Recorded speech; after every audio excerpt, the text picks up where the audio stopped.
What's going on, everybody? Thank you for tuning in to the Biz with D right here, right now on my Six Wings Radio. We got Nubia, who is a phenomenal R&B singer. I'm more so I would say neo soul, cause she does that, and she's phenomenal. How's it going, Nubia? Hi, everybody. It's going well. Thank you. I just released a single, so it's doing all right now. That's good. And let me tell you, that single is hot. So I'm glad we were able to have you come on the show. Thanks so much. Thank you so much. Anytime. So, tell everybody, how you got your start with music, just to kind of get, started. Well, I started when I was probably 5 years old. My mom used to put me in front of everybody and have me sing. And, I was in the children's choir, and I used to lead all the songs. So I started at a very young age.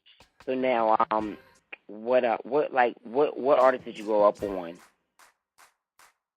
Well, my mom had me listening to Gladys Knight a lot.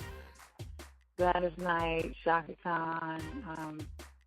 She used to play the Temptations a lot, the Emotions, Minnie Riperton. So, like I was just talking to a friend the other day about the power. Where do I get the power from my voice? And I tell her Gladys Knight, because my mom used to make me sing her songs over and over and over again. And Gladys Knight is phenomenal right there. What's your favorite song from Gladys? My favorite song from her would probably be Neither One of Us. Yeah, that's a good one right there. I wouldn't say it's my favorite, but that is a good one right there. Like, as far as, what age were you in, you discovered? I know you said your mother made you, listen to certain artists and, really help develop, your sound and like that. What age did it all start for you? Probably around 15 or 16. TLC was hot back then, and SWV, I was listening to them, the girl groups, and just started developing my own kind of sound. I had 2 other girls in high school that we would at lunchtime get together and do harmonies and just sing. Coming up and like that with music and like that, what things did you learn early on? Because you started young, so I'm sure you probably learned a lot of different things. What things did you learn? I learned that I didn't always have to be loud. I learned that I had to control my vocals, and there was a time in certain parts of the song where you would show your power. Don't try to show your power right away. Give the audience something to look forward to in the middle of the song. So I had to learn that. Then I had to learn how to control my breathing when I was singing. I used to have a lot of issues with that, but being in a choir class and having my choir teacher teach us that helps out a lot. And I see that you definitely did a lot of moving around. You were Army brat, right? Actually, I was a Marine Corps. Marine Corps was in Marine Corps. Oh, wow. How was that experience, being able to, live in different places, stuff like that? That was awesome.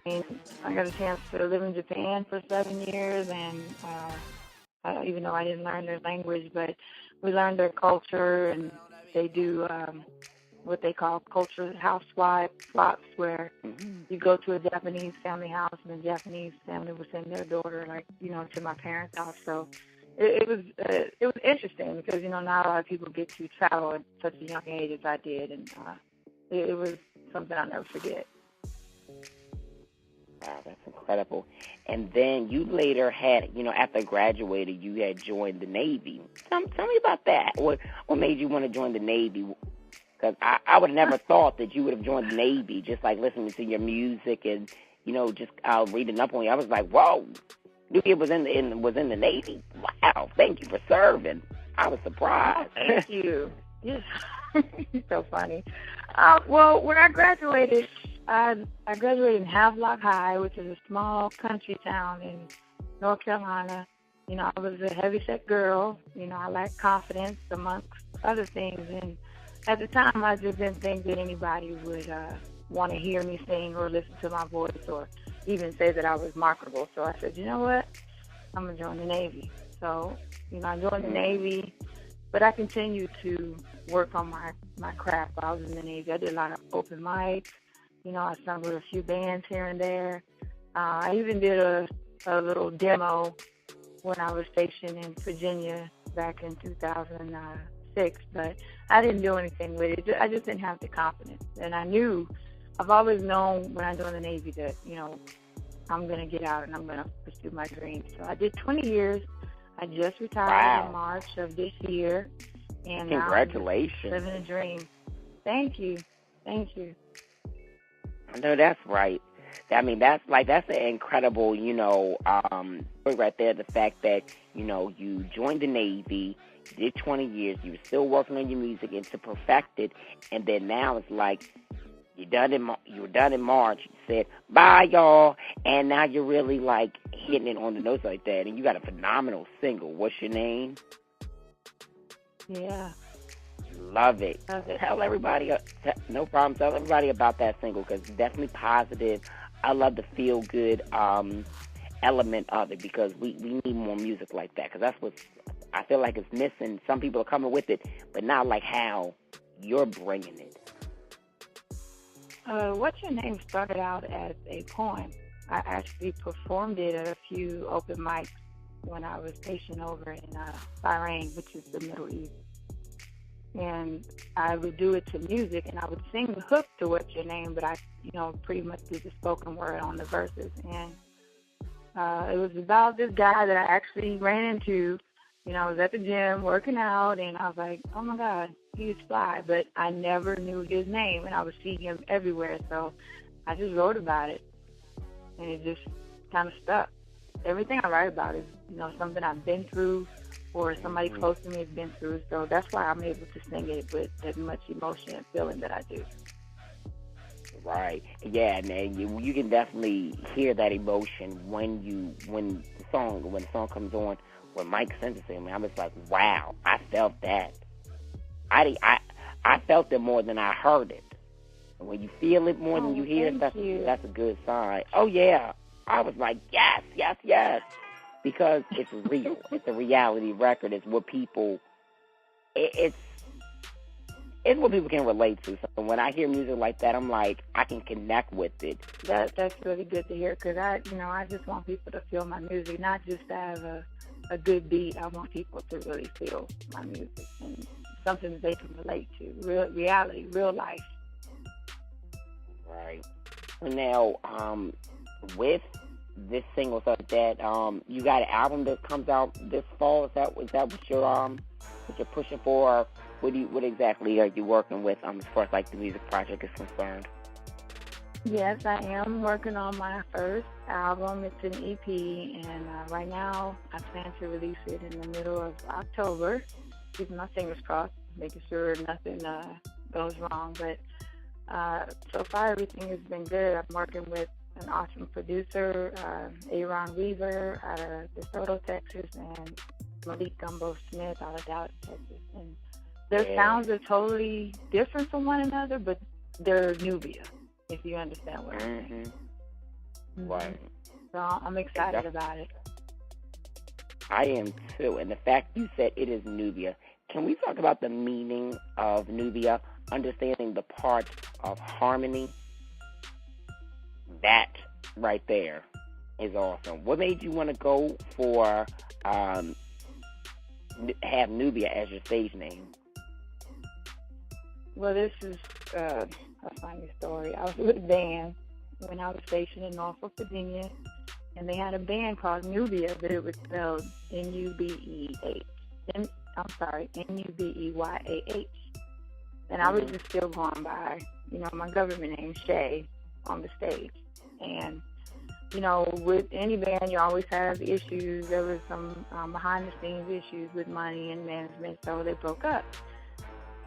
The leader of the band, the musical director, he was like, you know what? You already got the style. I think you should take the name. And I was like, Nubia? He said, yeah, but I think you should spell it N-U-B-I-A. And I was like, you know what? I'm going to do that. So I've been rocking with Nubia ever since. I know that's right. And it has a great fitting of, exactly what they had said to you, the sound. You've already got the sound, so it really, everything that you've got going on with your brand, it's set and it makes sense, cohesively, well-rounded. So I'm just like, thumbs up, like, wow. So now you mentioned the producers that you're working with.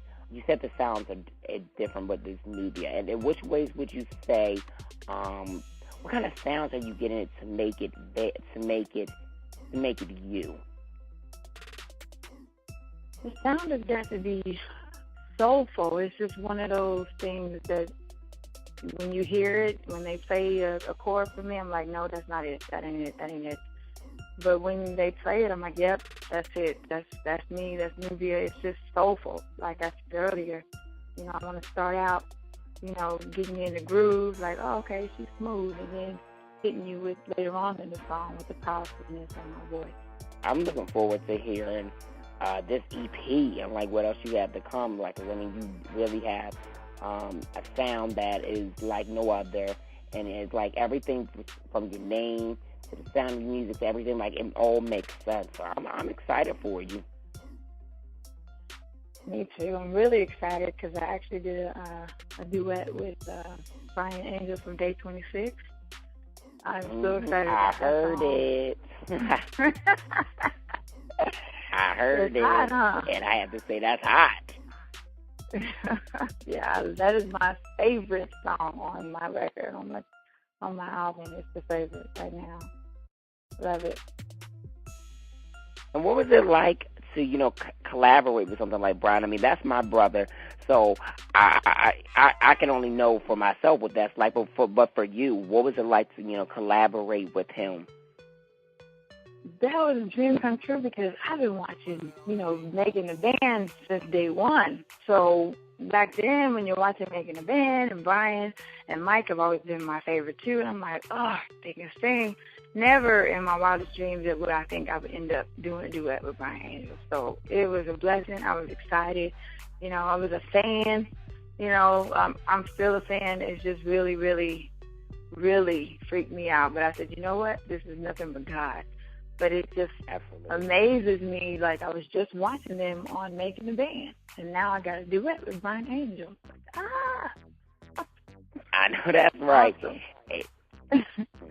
And it is awesome because a lot of times, a lot of people, they just like you and just like me. I've watched the show. I've been like, oh my gosh, how am I going to get in touch with this person? I would love to be friends with that person. I would love to help them in some sort of way and be genuine, or like I really like that person for who they are and not what TV is portraying them to be. And then for that to actually happen, it's like, wow, like this really happened. Pat on the back. This is crazy. Pinch me. That's how I felt. Like, is this real? Is this really happening right now?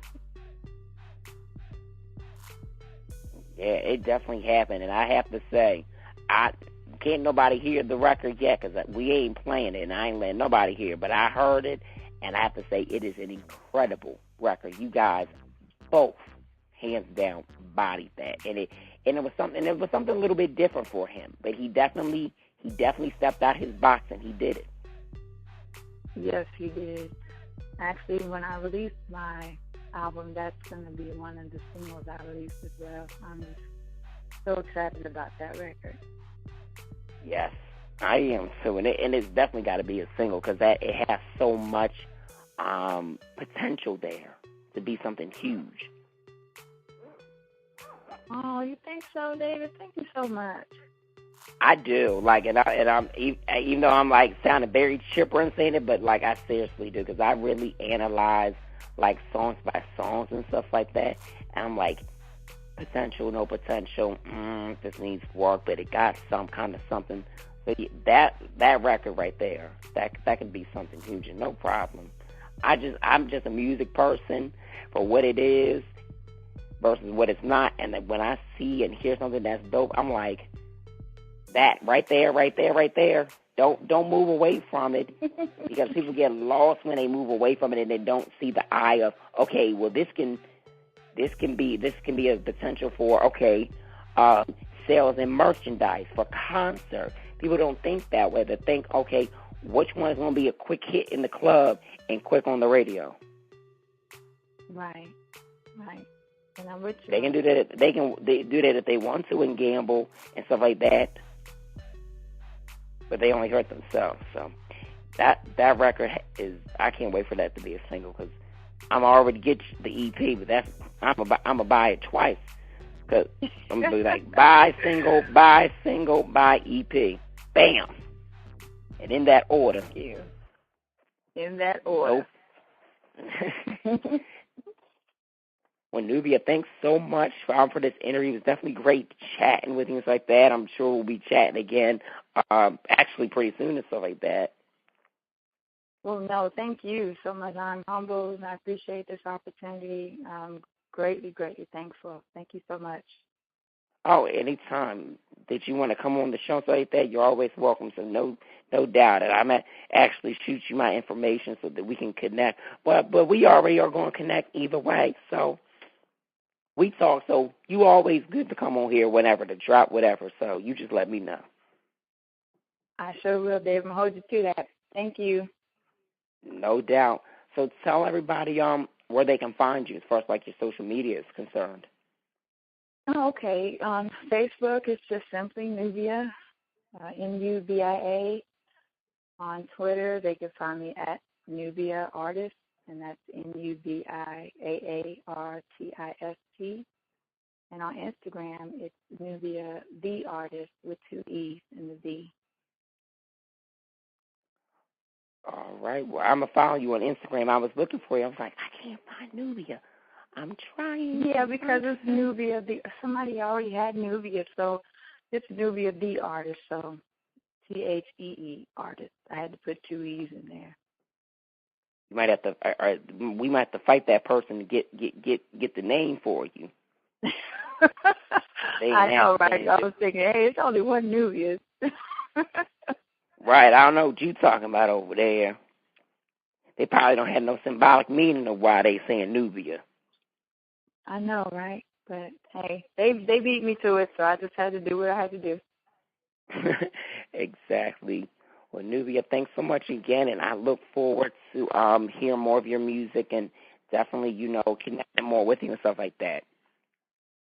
Okay, thank you again. I had a good time. Anytime. So did I. All right, bye-bye.